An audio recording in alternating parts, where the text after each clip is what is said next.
Chapter 4, Spiritual Realm. Those who are able to see beyond the shadows and lies of their culture will never be understood, let alone believed, by the masses. That's a Plato quote. A couple of years ago, a hereditary chief and a couple of his brothers, all from Manitoba and the North Dakota area, came to visit me while I was teaching a class in Edmonton. I invited him up to address the group, and he shared a bunch of stories that moved me considerably. One of those stories had to do with a time when the U.S. government was sending their military out to slaughter the indigenous people. The U.S. soldiers were confused because when they went into the indigenous camps, the men, women, and children would have big smiles on their faces and joy in their hearts and look up to the stars with their hands reaching up like a child being picked up by their parent. They knew they were about to die at the hands of the U.S. military, and the soldiers couldn't figure out why they were so happy. What they failed to realize is that the indigenous had such a strong spiritual connection with the Creator that they knew that when they died, they would once again return and be with the Creator. To the majority of the U.S. military, this concept was completely foreign to them. It was not until much later that some of the chiefs realized that if they all left to be with the Creator, that there would be nobody left to protect Mother Earth. It was this that initiated their fight for survival, not for their own survival, but for the survival of Mother Earth. Today we find a strong movement called Idle No More, and I suspect most people think it involves the rights and protections of the indigenous peoples. I suspect that deep down, their spirit is moving them to action because Mother Earth is in danger and she needs some significant help by those who have dedicated their lives to being stewards of the earth. They know that they have a duty to protect Mother Earth and ensure prosperity for all. It's no different than what I just shared in this last chapter. This is not merely a physical process that we are seeing taking place. I believe there's much more going on than what can be seen with the eye. Sure, there's physical harm being done every day to people, the earth, the water, sky, etc. However, I believe there's also a huge spiritual component to all that's transpiring. The problem is that some of those who don't recognize or believe in the spirit or the existence of the spiritual realm to some degree behave as if only the physical realm exists and ignore the spiritual realm to the detriment of themselves and others. Yeah, that's true. Just a narrator's aside here about the earth thing. I might have a little bit different view than the author here. Just, I don't know. It seems like it might be a little bit different to me. I see it not as we are responsible for protecting the earth, as if we are able to sustain it or, protect it from destruction. I don't believe that mankind is able to do that. I don't. I think that that the earth, we aren't able to save it. So my motivation for environmental stewardship isn't through an effort of the strength of man to bring salvation to the earth itself. I feel like that the Creator is sovereign over the earth, and the Creator is the one who is able to sustain or destroy the earth, and not the man that has been created out of it, right?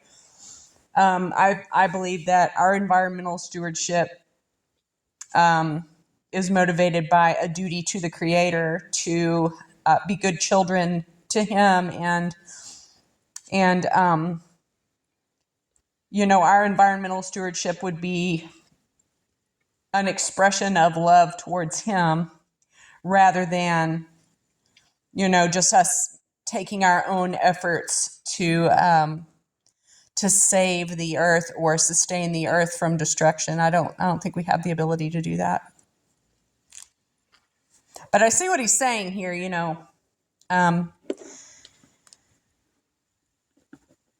different people are going to understand things differently based on their experience and their whatever knowledge that they've had access to, or that we have had access to. I don't think it's an issue that is really a big disagreement or anything. I just wanted to clarify that particular point. Okay, back to the text. I once read a story about an event a few hundred years ago when the Spanish first came to Central and South America. The indigenous people there were almost entirely submersed in the spiritual realm. They could only see the spirits of the trees, animals, water, and sky. The story talks about how the medicine man was the one individual who managed to get to the point where he could see both the physical and spiritual, and was relied upon to translate between both realms. It was the medicine man who saw the sails of the boats when they came to the shore. The others couldn't see the physical manifestation of the boats, and as such, they were very easy to capture and turn into slaves or just slaughter. Like the dodo bird and anything that, I'm sorry, this is another narrator's aside. It seems like there just is an element among mankind that just seeks to destroy anything that's vulnerable or anything that appears to need protection of any kind. Okay, back to the text. I believe these stories, and with all that has happened to the indigenous people all over the world, we've lost the capacity to see and relate to the spirit of all those around us. We've been enticed to spend our entire life governed and influenced by the fiction, to the point where most people have a hard time separating fictional constructs from the physical. Billions of dollars have been spent and countless wars waged throughout history arguing about whose creator is more powerful. The sad part is that due to the rise of the fictional realm over the last few thousand years, but most prevalently in the last couple hundred, there has been a huge shift away from the spirit in favor of the fiction. The fiction has become the new God to most people. I say that with confidence as I continue to observe how much time, money, energy, wars, and resources are spent to protect entities that do not even exist. The very concern that the hereditary chiefs had about the destruction of Mother Earth is continuing because the new gods being worshipped focus on greed, power, wealth, and high standards of living over anything else. The good news is that some people are starting to realize that their fictional god may be a big mistake, and people are starting to wake up to these truths. In a paper written in 2005 by lawyer John Barrows, that's an interesting last name. Paper written in 2005 by lawyer John Barrows entitled Crown and Aboriginal Occupations of Land, A History and Comparison. This author, John, wrote, over the last couple of days, I've listened to the elders. I've begun to understand what I've learned about Aboriginal peoples and their situation in Canada has largely come from written sources, from books, and there are a lot of things that were embedded in my legal education that I haven't overcome. The most important one, I think, is that law school indoctrinated me with the belief that the crown is all powerful. And I think that's a real problem because I think legal education has a tendency to regard the crown almost in the way that the First Nations people regard the Creator, as being the source of all things. Narrators aside, here, the crown is the source of all things fictional, right? So it really is about the realms. Anyway, back to the text. I'm very happy to see that some people are starting to see the fiction for what it is. So the big question then, what is my true relationship with the spiritual realm and the Creator? I think people have been asking that question for thousands of years. The problem is that for many of those years, most people could not read or write, and as a result, they were susceptible to influence or coercion by those who chose to take advantage of their vulnerabilities. These charlatans were able to interpret the will of God for their own benefit and place themselves in a position of power and influence over those who were illiterate. What better way to control people than to tell them what the will of God is? I believe every single organized religion of the world plays this game, the worst being the Roman Catholic Church. In fact, those individuals who wear the mask of the church are so lost in the fictional realm themselves, I really question whether they realize it or not.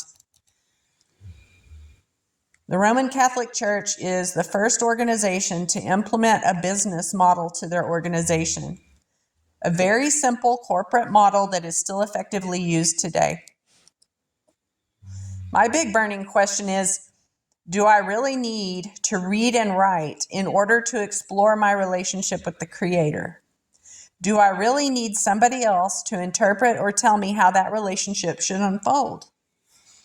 Is it their responsibility to mold the types of relationships that I have, or is it mine? For me, I've come to the realization that I am 100% responsible for all my relationships, and as such, it is my job to explore my relationship with the Creator and all it contains.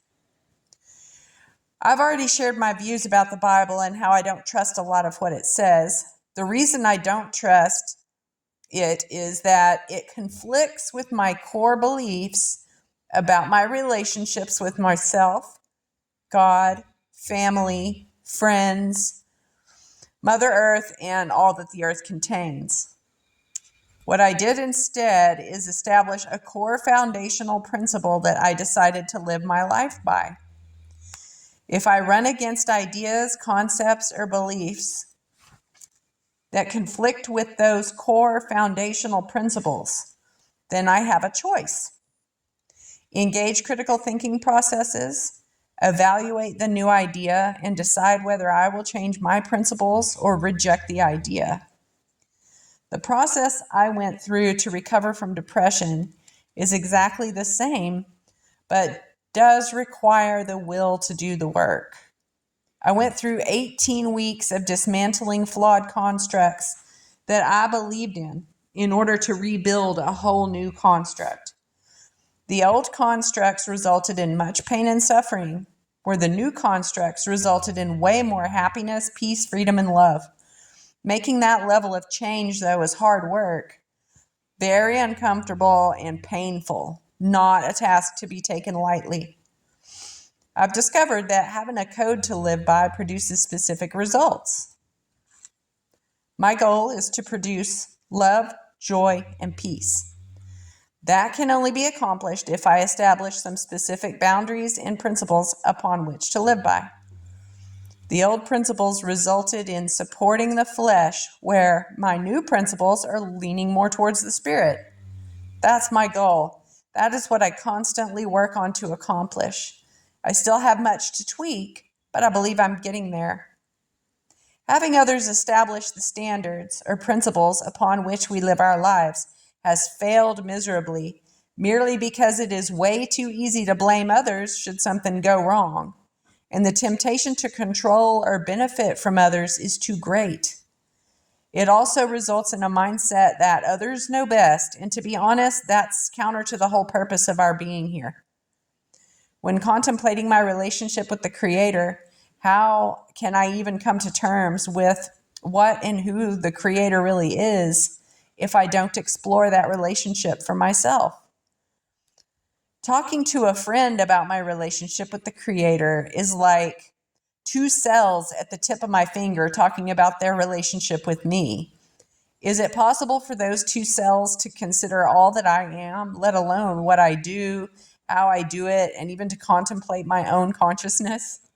How can I possibly contemplate the full scope, breadth, and consciousness of the Creator when I'm limited by the physical constraints of the physical realm from where I am making these considerations or observations?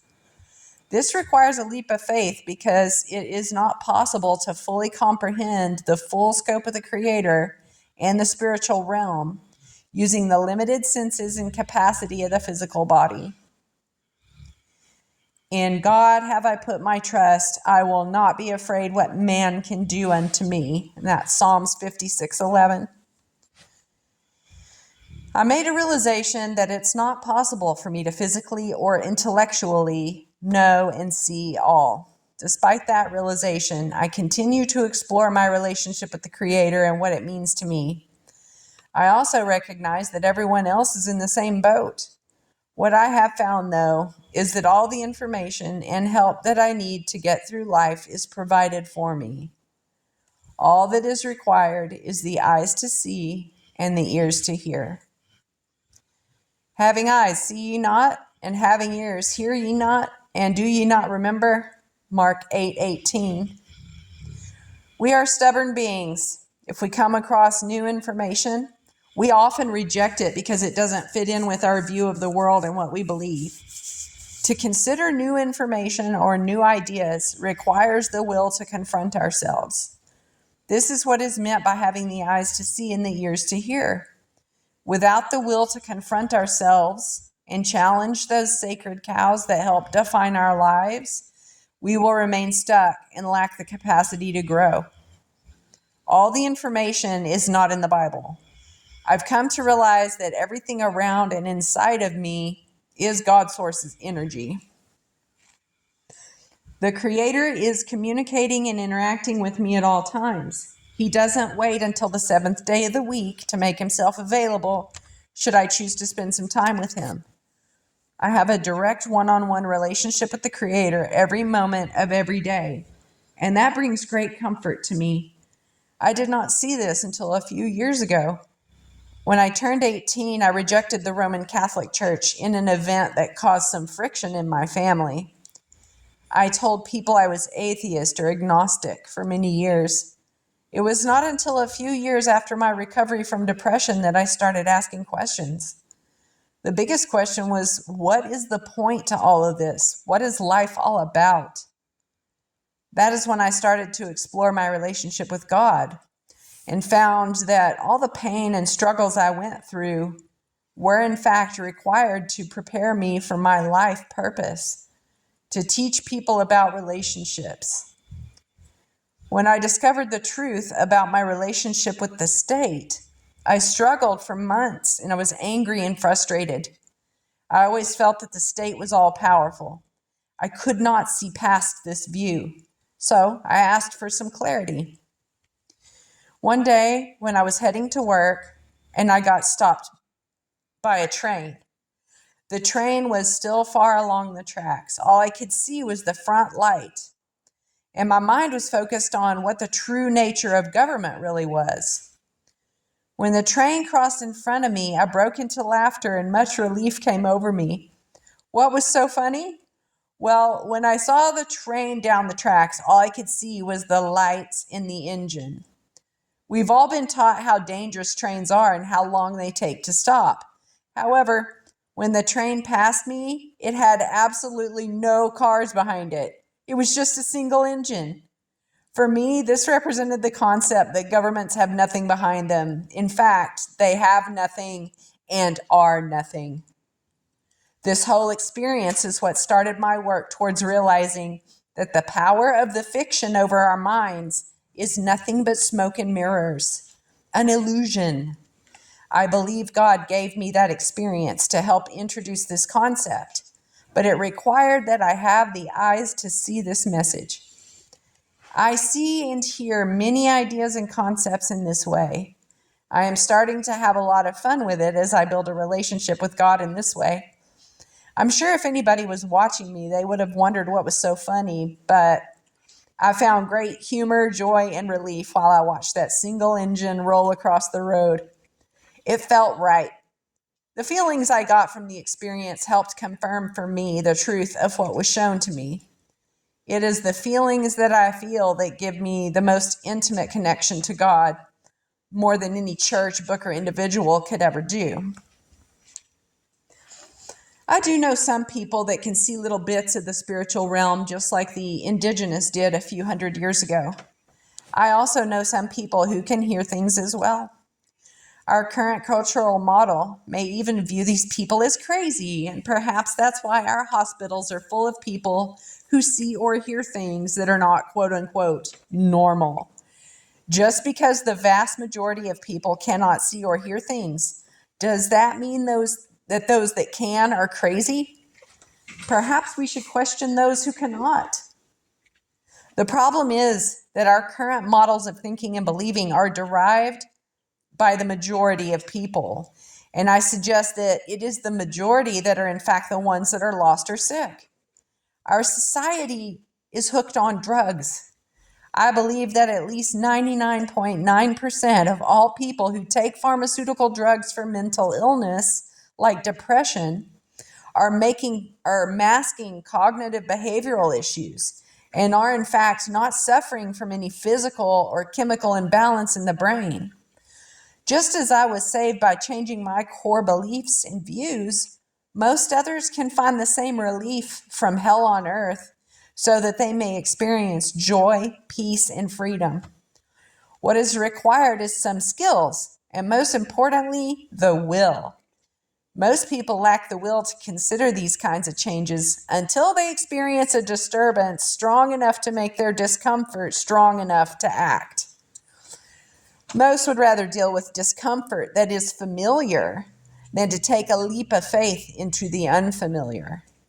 And that's where it is, guys. That's my little narrator's aside. Okay, back to the text. The core constructs that I talk about are very simple. I govern myself and my relationships on two simple principles. We have a quote here. Teacher, which is the greatest commandment in the law? Jesus replied, love the Lord your God with all your heart and with all your soul and with all your mind. This is the first and greatest commandment. And the second is like it. Love your neighbor as yourself. All the law and the prophets hang on these two commandments.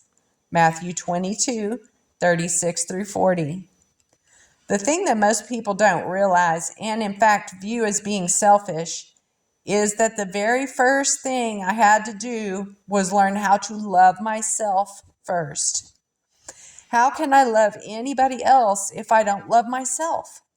I cannot. I've proven that. Prior to 2001, I did not love myself, and my life was a disaster. Broken relationships, burned bridges, and all kinds of carnage as a result of my abusive, passive-aggressive behaviors. After July 2001, when I conquered my depression, I worked very hard to demonstrate my love for myself and my dedication to healing. For me, love is not an emotion, but rather a way of life, all driven and sourced from spirit. Love requires action. So for me, that meant preparing healthy meals, doing my own laundry, spending time on my relationships with myself and others. It meant doing things that I don't like doing, but doing it anyway because it's important and meaningful. In time, I grew to appreciate those things. I hated doing laundry for years. Now it's no big deal, mainly because I see the value in it. I know that this is one thing that I can do to show that I love myself. It was not until I had come to a point where I could look in the mirror and say, I forgive you. I love you. Very powerful for me to be in a position like that. It was not until that point that I could then consider exploring my relationship with my wife and kids or God. After all, how can I love anybody else if I don't love myself first? I cannot. For the Spirit to express love, self-love must come first. Therefore, all things whatsoever ye would that men should do to you, do ye even so to them. For this is the law and the prophets. Matthew 7:12. Most people are aware of this passage, except simplified into do unto others as you would have them do unto you. I would suggest that it be expanded to include do unto yourself as you would do unto others. So when I established my foundation for how I was to govern myself, I had to take myself into consideration first and build from there. I now realize that the core of who I am and the principles upon which I will live this life is founded on a solid spiritual relationship with myself and the Creator first. Then I can express who I am to all the relationships outside of myself on a foundation that is built on solid ground. A foundation where the spirit expresses itself in the physical realm requires truth, vigilance, diligence, empathy, love, forgiveness, faith, and peace. So, when I look at what's going on in the world, I don't see wars, environmental destruction, financial chaos, etc. Instead, I see a whole bunch of people who are lost, hurting, and completely disconnected from their true self, their spirit, and not sure how to bridge that gap. I see people as a result of the disconnect with spirit lashing out at others because they are hurting, scared, lost, blind, or deaf. I see people with the ability to do the work, but lack the will to confront their own behaviors and make any significant shift in their views of themselves. As a result, all that we see out in the world is nothing more than a reflection of all that is within. I chuckle because most people complain that God does not provide all that we need. Since when do we know what we need? Most assume that God provides all that we physically need. However, what if God is not interested in the physical needs, but rather the spiritual needs? What if he just uses the physical to help mold the spiritual, just like what we do in martial arts classes? What if some physical suffering is needed in order to accomplish a specific spiritual growth or accomplishment? Do the needs of our physical being conflict with the needs of our spiritual being? If so, I suspect that the spiritual needs come first, for that's the primary reason why we are here. The physical realm is nothing more than a kindergarten class, and we are the students learning how to have healthy relationships. Just as in a kindergarten class, we are learning how to share, love, and get along. Lessons that a few people are failing right now, and that I failed for many years of my life. Funny thing about this school we are in, the same lessons keep popping up over and over again until we learn the lesson. When we learn the lesson, we then move on to the next lesson. This has happened over and over in my life, and when I finally figure something out, the obvious pops out and slaps me in the face. I'm sure it's happened to all of us at one point in time or another. Why did I not see that earlier? Well, is it because I was not ready to see or hear it? Because I didn't have the eyes or the ears? For years, while I suffered from depression and suicide attempts, I had people confront me about my own behavior, and I rejected them all. I was angry and frustrated. I blamed everyone else for all my problems. In order for me to open up, it required that I crash and burn first, before I got to the point where I surrendered and told myself that I have to change or I am going to die. All the lessons I learned from that point on were exactly what people were telling me the whole time. Why did I not see it before? I believe it's because I needed to experience the crash to wake me up so that I could see and hear properly. I was unwilling to surrender my old ways as they served a specific purpose that I wasn't willing to let go of at the time. I did not live my life guided by spirit, but instead by the mind of my physical body, what we often call ego. I needed to experience the addictions, depression, the immense pain and suffering in order for me to break free of the belief that my ego knew best. I needed that experience so that I could break free in order to relate to others who are going through the same process I went through. It was important in order for me to learn how to empathize with others. However, I also have grown to appreciate the experience because I believe it was designed to prepare me for what I was sent here to do. How can I possibly accomplish my life's work if I don't have the tools and experience to do so?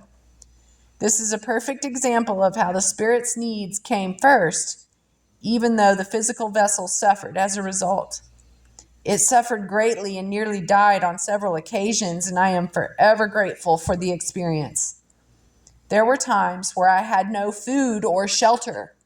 I literally slept in a car because I had no place to go, no money to get there, and not even food to eat. Most people would view those experiences as God being evil and unloving. I, however, accept those and my new experiences as tough love because it's necessary in order to grow as a spiritual being. It helps me break free from the armor that I built up around me through most of my life. Narrators aside, yeah, see, that's what I go to whenever I feel like God is not providing for my needs adequately. I jump right to, the thoughts start crossing my mind about, does God really hate me? Is he sadistic? Is he this capricious smiter who creates people just to enjoy watching them suffer, that kind of thing? Those questions arise, but I'm sure that the author here is correct in that these are teaching tools that our Creator uses. Okay, back to the text. I dedicated myself to the physical and intellectual and completely ignored the spiritual and emotional aspect of my being.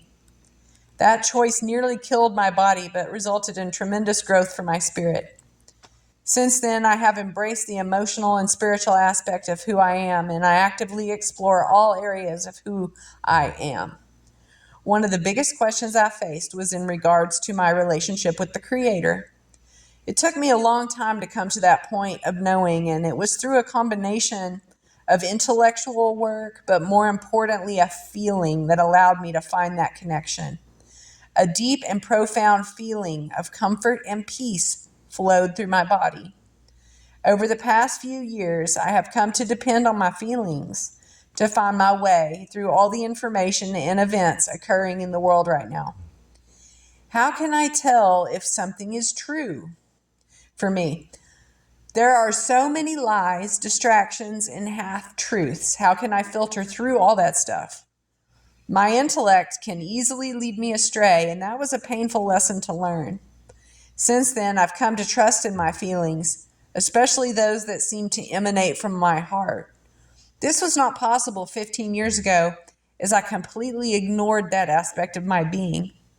I now know deep down in my heart that there is a Creator, and that my relationship with the Creator is of utmost importance. I trust that feeling implicitly.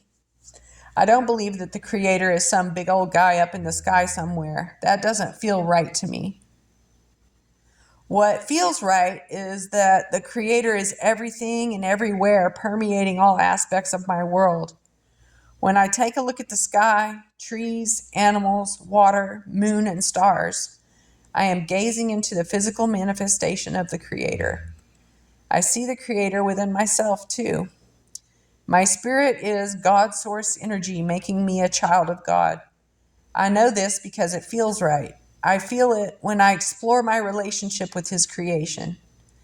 I believe that despite my lack of access to any memory prior to my spirit binding itself to this physical body, there are signs, hints, and help out there to guide me through this experience.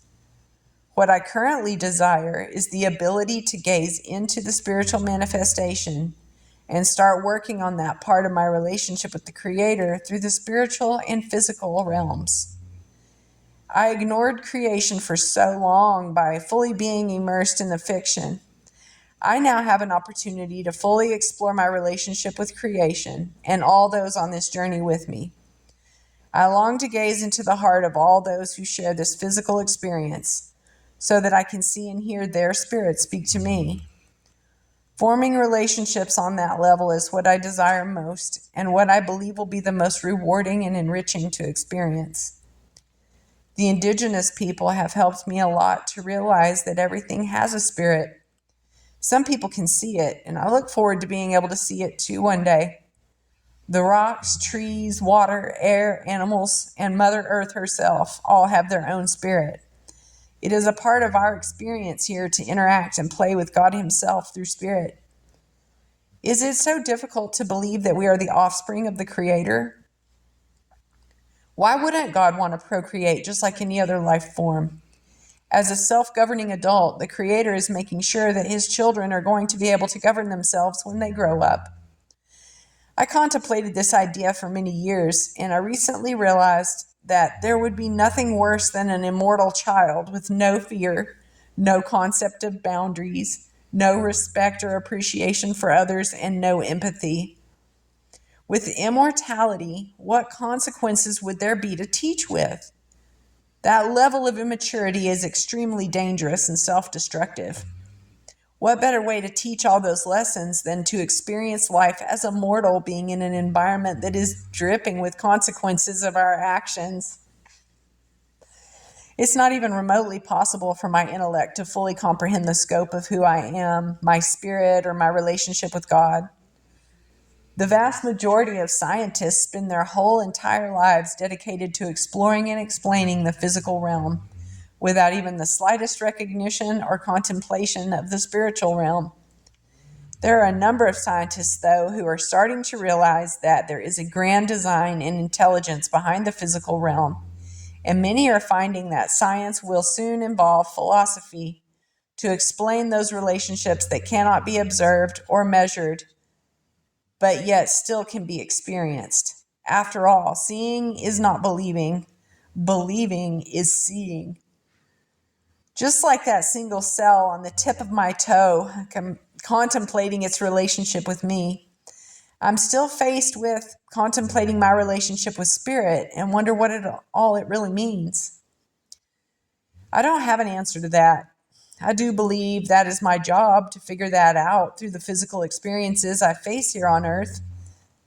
The answers will come as I progress through this timeline and embrace each challenge with love and a burning desire to learn and grow. Now that I realize that the physical body is nothing more than a tool to teach my spirit how to be responsible, accountable adults, I can significantly change the point of view of what life is all about and how I approach life. Fear becomes an emotion that is more easily conquered, allowing me to take risks that I would not have considered in the past.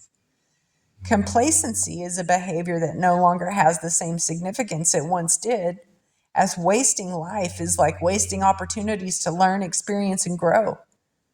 My relationship with others is now significantly different now that I recognize the truth of this existence and what experiences mean to the spiritual growth of each individual I share time with. My relationship to animals and plants are also viewed very differently, as they are not merely physical things, but spiritual beings in their own right that must be honored, respected, and given the same opportunities to grow and experience as well. I chuckle to myself at times because I have vegans who confront me about eating and butchering meat. They view that as cruelty to the animals or even murder, yet they're okay with eating plants. The contradiction that I see is that some people think that only animals have feelings or spirit, but that's not true. Plants have feelings and a spirit too. So do rocks and all other things, including Mother Earth. Once we can step back and accept that they all have feelings and a spirit, then does our treatment and behavior around them change? It should, if we have the ability to empathize with them. Empathy will be an important skill to have should we want to graduate from this kindergarten class with honors. Scientists are showing that plants have feelings and can also express pain and fear. Not like animals, but in their own way. There are also some people who connect plants to sound systems and play the music of plants. It is absolutely beautiful music. What is stunning is that the plants teach each other their own songs, which shows that they can also communicate with one another. So I'd be the first to admit that the more I learn, the less I know. My own ignorance of what is truly going on is astounding. So to assume that plants don't have feelings is, in my opinion, short-sighted and reckless. As a result, it's my duty to honor everything and recognize that spirit permeates this entire physical existence. Masaru Emoto, a Japanese researcher, showed that our intent and our words can even have a profound impact on water, a substance that most would consider has no life, no spirit, or no feelings. However, what Masaru Emoto has shown is that when we inject thoughts of fear, anger, or pain, the water molecules end up with very ugly, black, horrible formations. When we use words like love, joy, peace, happiness, the molecules end up forming very beautiful, bright, brilliant formations. And the book has some photos here of some water molecules with affected as the text describes, from the words being said to it, such as thank you, it looks nice, and then the one where the water molecules were told, I will kill you. Those ones are a completely different structure and, don't appear attractive. Okay. Is this an example of the power of our dominion over the earth? Or is this an example of how we can affect the spirit of others with our own intent and how important words, thoughts, and feelings in prayer really are?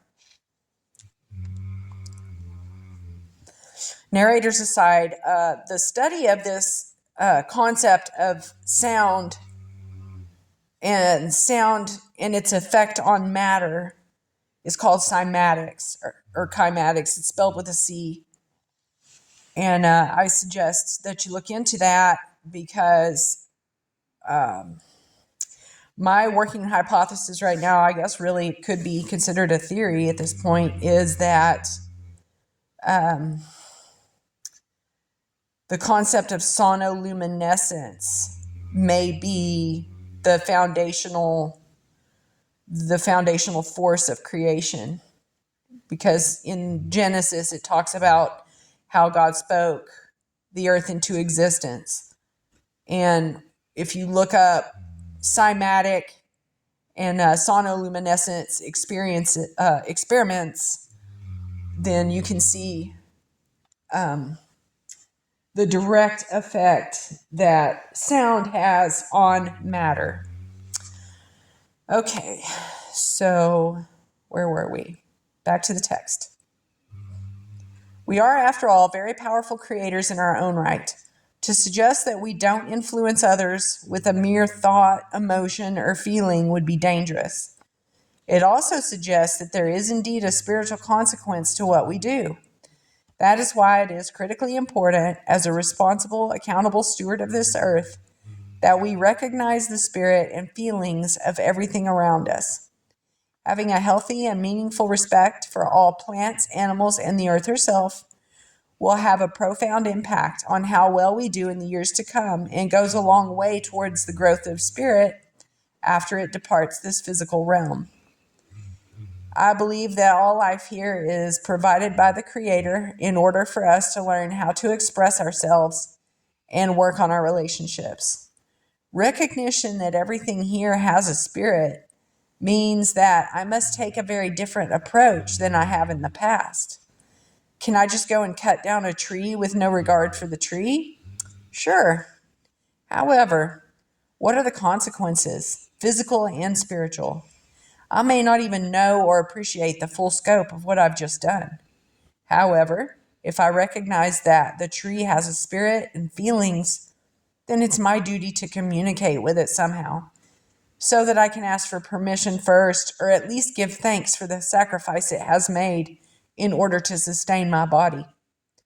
All healthy relationships require respect at that level, which can be expressed through prayer, gratitude, and appreciation. Ignoring the tree and forcing my will does not foster a healthy relationship. I read a book called A Language Older Than Words by Derek Jensen. The main message in his book was how to learn to communicate with animals using their language. Animals do communicate with us, but they don't use words like you or I. Instead, they have a language that far outdates our own capacity to communicate using words. He showed that the animals want to serve us and are willing to sacrifice themselves in that service. However, it is our job to listen to them, ask permission, and give them time to prepare for their sacrifice. If we fail to build a relationship with the animals, we will fail to communicate, and as such, we will force our will against them, which violates their spirit. His views had a profound impact on how I view my relationship with animals and, by extension, plants. He suggests that we're disconnected from the physical world because we are blind to what other beings are trying to say to us. We have forgotten how to communicate with all the life forms on this planet, resulting in violating the very spirit of those animals through forcing our will against them. I agree with the views that Derek wrote about in his book. Our minds were so preoccupied with the fictional realm, we have completely disconnected ourselves from the physical realm at the expense of the spirit. We now have a very violent and disrespectful relationship with the physical world and all life on it, which then results in the complete violation and deep-seated harm of the spirit. How many people out there know how to really talk to plants and animals? Not many, and I would suspect that most of us would consider those that do as being crazy or out there. Those who wear the masks of government or healthcare may even want to give those people drugs because they are not, quote unquote, normal. The fact is, I want to learn from those that do speak and communicate with plants and animals. I would love to walk through the bush and have them share with me what they're feeling so that I may start to get in touch with those long hidden and forgotten feelings that will allow me to reach out and communicate with these other spiritual beings that are all around me. For me, I find that this process requires a quiet mind and being consciously aware of my body and how it feels. It requires being aware of slight variations in its function in order to notice any changes. It is difficult or impossible to do that when my body is pumped full of pharmaceutical drugs or the mind is focused on other things. So healing the body and getting to this point requires a lot of work on all levels of our being. I believe one day I will get there. Who knows, perhaps one day I can see their spirit and hear them talk to me as well. Either way, I have a deep respect for all that is around me, now that I see beyond just the physical and recognize that everything around me has feelings and a spirit to interact with. I may not fully comprehend the full scope of what I'm talking about right now, but I believe it is my duty to explore this throughout this lifetime. I believe it is my duty to bring balance between the physical and spiritual realms so that both can find full expression and be equally valued and appreciated in a relationship that is only now starting to form on a healthy and balanced basis. To fully love another requires that I also see and hear what their spirit is trying to say to me. To honor the spirit demands a whole new level of consciousness and awareness to contemplate. It deepens the relationship and makes it far more complex. I recognize that there are physical consequences to my actions, and when I consider the spirit of all those around me, I am now also faced with the spiritual consequences which are far more important and carry a deeper meaning that we may not fully understand. I, for one, will not risk ignoring the spirit, as I believe that the fruit of my efforts will not be born here in the physical, but rather in the spiritual realm after my physical body returns to the earth. Even if I'm wrong, it does make for a richly rewarding and interesting physical experience during this lifetime.